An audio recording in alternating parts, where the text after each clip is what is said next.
You're listening to the ThriveWorks webcast, where you hear facts, not fluff. Introducing your host, Dr. Anthony Sentor.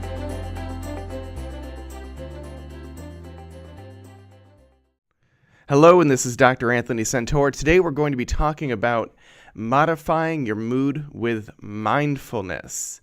Now, mindfulness is a topic, some would call it a buzzword, that seems to be everywhere today, but many feel that it is something that is unobtainable for them, something that does not jive with who they are. Well, joining us today is licensed professional counselor Dawn Gaydon. Dawn Gaydon has 15 years experience working with a wide range of different clients. She's currently operating out of ThriveWorks Beverly Hills. That's Beverly Hills, Michigan, not Beverly Hills, California. But without further ado, Dawn, thanks for joining us today. Thank you. This is a wonderful opportunity. Now, okay, so you talk about modifying mood, and whenever I think about modifying mood, the first thing that comes to mind is cognitive therapy. You modify mood with cognitive therapy. How do you modify mood with mindfulness? Yeah, big question. Oftentimes people are kind of stuck in a rut, in a sense, stuck in their depression, anxiety, stress, and they really don't know how or why. And so when I work with clients, I bring their attention to being more present and aware in their every moment, which includes being very aware of their thoughts, because we have thoughts every day, all day long, and oftentimes we're not aware of them. And so when we can tune into them, start paying attention to what we tell ourselves every day, we'll start noticing the connection between those thoughts we have and how we're behaving all day long. There's a great connection, and when we can start paying attention to that, we can then start making some real changes. I see. So a tenet of cognitive therapy is that our thoughts affect our feelings. First, we have a thought, I'm no good, and then the feeling is, well, I feel rotten, right? And I guess what you're saying is, with mindfulness, we make sure that we capture those thoughts. Because step one in cognitive therapy is you first got to know that you're having a thought, and so many of our thoughts are automatic, go unknown. Is that what you're saying? Correct, yes. So we have these thoughts that we're really not paying attention to. It's amazing, I still find clients that when I say, what are you thinking about every day? I don't know. Well, one of the practices I give them is write down, spend a day or several days, write down every single thought you have.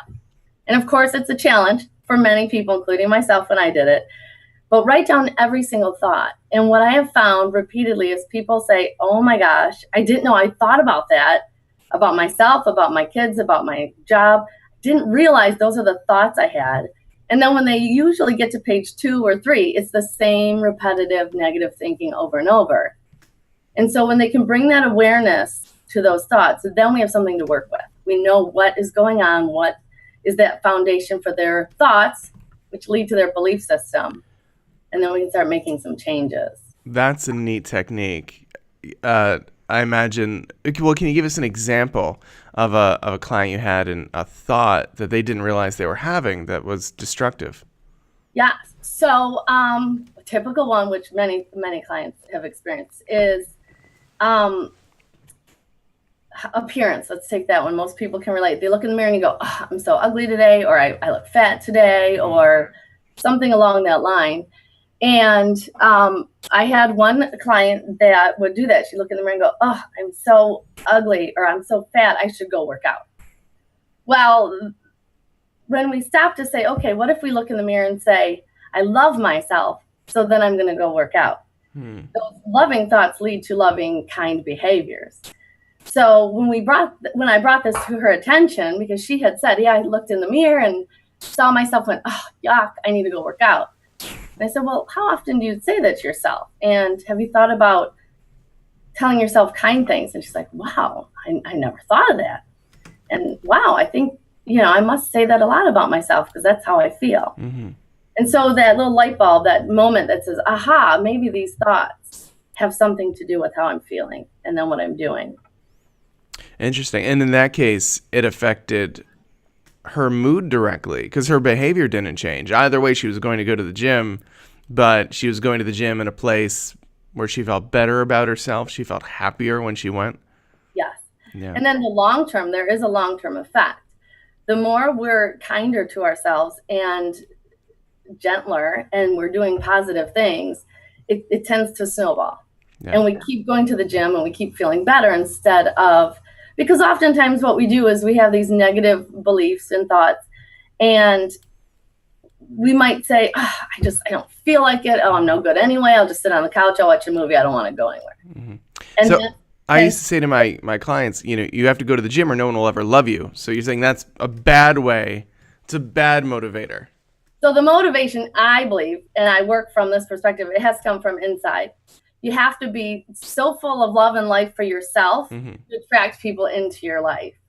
If you're in a low place, negative thinking, feeling like crap, typically we attract into our lives people at that same level. So if we can have this confidence, this self-esteem, this self-love and care, people want some of that. And so you're going to attract people in who are in that at that same wave level. We're on that same path. And that's when you bring in more positive people, more positive relationships, healthy relationships. So that's interesting. You're saying there's sort of a cascading effect. I mean, that's if you're thinking better things, one, you're going to feel better internally. But then secondly, you're going to sort of attract better, more positive people toward you, which is going to be sort of self-reinforcing or self-rewarding in some way. Right. Yeah. Yes. Okay. Now, say someone listening or watching wants to do this. They say, okay, I'm going to do this. I'm going to write down my thoughts. How do they know whether or not they're doing it right? Are we talking 1,000 thoughts a day? How many thoughts do we put down on paper before we realize, yes, I'm doing this? Yeah, this is where that self-awareness is so key. You write and write and write until you get to a point where you say, I think I'm done. You get that internal knowing that says, I think I've hit some key points, some key thoughts. I think I'm done now. Now it's time to take a look and work on these and make some changes. So there's no wrong way. There's really not.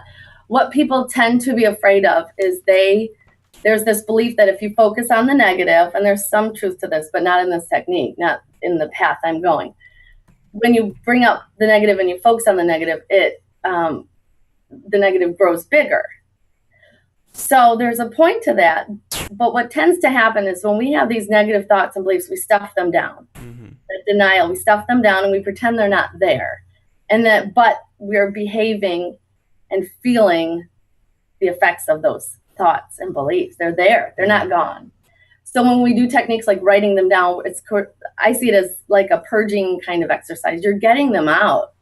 Get them out, shine the light on them, and then figure out, do you want to keep them or do you want to get rid of them? Some people are very afraid of getting rid of the old because what is the new? We have to work through that as well, but we have to bring to light things that aren't working well so that we can get rid of them. So it's like a cleansing kind of renewing process. I see. Okay. You brought up mindfulness and you've also brought up being present or presence. Are those two sides of the same coin, or can you help us break that down for us? What's the difference between mindfulness and being present in the moment? Yeah, they're very similar. They're present awareness, presence goes with mindfulness. For example, there's when you find some mindfulness-based practices or programs, one of the exercises I keep reading about that's very, very common is this practice of eating a raisin. And practicing the mindfulness and presence of this raisin. You have this raisin in your mouth and you're going to chew it and feel it and sense it. You're not going to do anything else.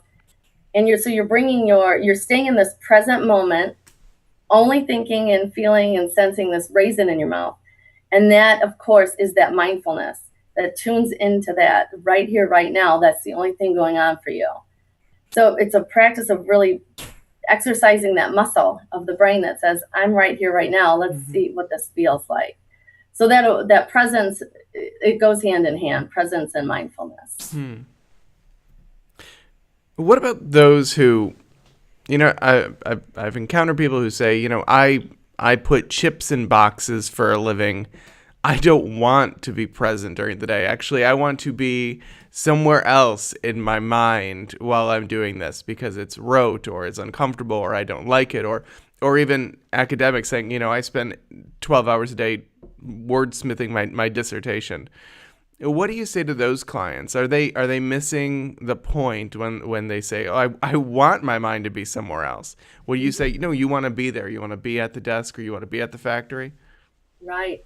You want to bring your best, your greatness to every situation you're in. There's many people, unfortunately, that are in jobs that they're very, very unhappy with. I've had clients that say, I get in the car and my stomach starts to turn, and it turns until I leave my job, until I get home. I don't like it. And my first question to them is, are you going to stay? Do you want to stay? Is that something you're accepting in your life, or do you want to do something different? And if they say they want to do something different, I say the first thing you do is bring your best to any situation. Again, coming from that internal space, if you're not your best, where are you going to see the opportunities to move on to? Or where are you going to see the best that you do in that moment? So if you're doing something halfway, or you're really detaching from what you're doing, you're not giving your best.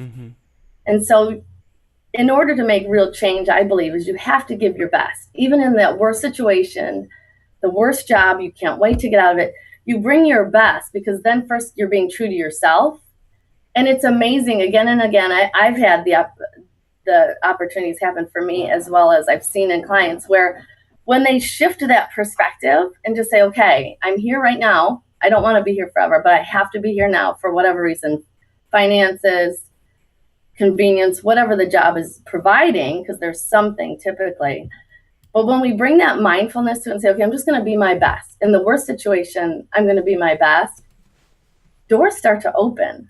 Yeah. Perspectives shift, doors, opportunities open. It's just amazing how things change. And then they go, oh, one is they might say, I don't need this job. There is a better place for me to be. And they're taking their best to that next step. So it's an amazing practice. I think you're spot on with that, actually. I've had the similar experience where people have come in and said, I work at the bottling company. I make good money at the bottling company. I hate it there, but I'll never be able to leave. And through processing it, through changing their attitude toward it, possibilities almost always overbalance limitations. And then, it's 4 weeks later, they say, I've been there for 15 years. I've been doing something different. And all of a sudden I have another opportunity, which gets me out of the factory, or, if they're doing something else, it moves them in a different direction. Yes. Yeah. It's really exciting to see that happen. It really is. Yeah. Yeah. Cause those aren't little changes. Those are big changes. They're huge. Yeah. And as little as mindfulness, paying attention, shifts things dramatically. Mm-hmm. Now, how do we know if we're doing it right? I mean, it's a really basic question, but at the end of the day, if I'm sitting here, how do I know if I'm a mindful person or if I'm not a mindful person? Is there a litmus test that I can do or someone else can do? Yeah, what I always reflect on is when I work in my garden. I love my garden. I love flowers. I love the vegetables. When I'm in the garden, time stands still. I can really tune things out, and I'm focused on my vegetables, my flowers, and time stands still, but it also flies by. And you just have this overall peace and calm in your body and your mind, and it just feels right. And so I think that's a true experience of mindfulness. Probably a lot of people haven't felt that. And so it's an experiment. And I try to make it exciting, because I think it is exciting. All our experiences are exciting. Is I give to my clients the opportunity to try something. Think back when you were a child and what felt like that. Try it. Go back and just do that. Or what have you wanted to do? Hobby or adventure or vacation, something that you've never done, but you've had this draw to. Mm-hmm. Try it. Just try it. Give it an opportunity. Give yourself the opportunity to feel it and see what that does for you. And oftentimes people say, that was amazing. That was great. I'm glad I tried that, because people forget what it's like to be present and be in the moment. We're so wrapped up in doing things, checking our emails, just wrapped up in everything. We don't pause for ourselves very much at all. And so I guess I don't like to say there's a right way and a wrong way, but to really tune in and know you're being very present, mindful, find that task that keeps you so centered. You didn't hear the phone ring. You don't have any other to-do list going on in your head. You're just so present. It could be 5 minutes. It could be 2 hours. It doesn't even matter. Just try something that you can experiment with. Okay, great. And we're running tight on time, but I have a couple other questions. When you talk about mindfulness, you often talk about, in this last instance especially, peace and calm. Mm-hmm. And it seems that we miss, in general, individuals, they miss the peace and calm because they're not mindful about their present situation, where they should be enjoying their coffee. And I know before we got on the mic here, you said, I will be enjoying my next cup of coffee. Meanwhile, I'm unconsciously drinking my coffee, not even thinking about it. So we miss a lot of the joys. But is it possible, or do you find with your clients that sometimes when they engage in mindfulness, they get in tune and it's like, since I've been more mindful, I'm getting angrier because I'm realizing that the situation I'm in should get me madder than it does. Is that a thing, or am I missing something? Does mindfulness usually deal with acceptance? Oh, yeah. I think I've not found with the clients I've worked with and myself that more anger arises. I have found that there's more acceptance. There's more insight, like, oh, I see this situation now. I'm not internalizing it to cause anger or frustration, but I can see this situation outside of me. Some self-acceptance and also self-control and self-choice. Like, now I can make choices because I can see what's going on. So there is more of a sense of this calm and awareness because there's an acceptance to, I have choices. And I can make choices or I can stay the same, but it will be up to me. Mm-hmm. Okay. I think this is a topic we're going to continue to come back to because I think it's the tip of an iceberg, and the iceberg has a lot of really good things for our listeners and for our watchers and probably for our clients. Dawn, I want to thank you for joining us. How can people get a hold of you? At ThriveWorks. Let's see. Should I give my email or? You could give your email. Yep. ThriveWorks Beverly Hills, Michigan is the website. ThriveWorksBeverlyHills.com, I think. Yep. Or they could Google it and it'll come up, right? Yeah. And then my email is DawnG@ThriveWorks.com. DawnG@ThriveWorks. Thank you so much for joining. Thank you very much. Bye. Bye-bye.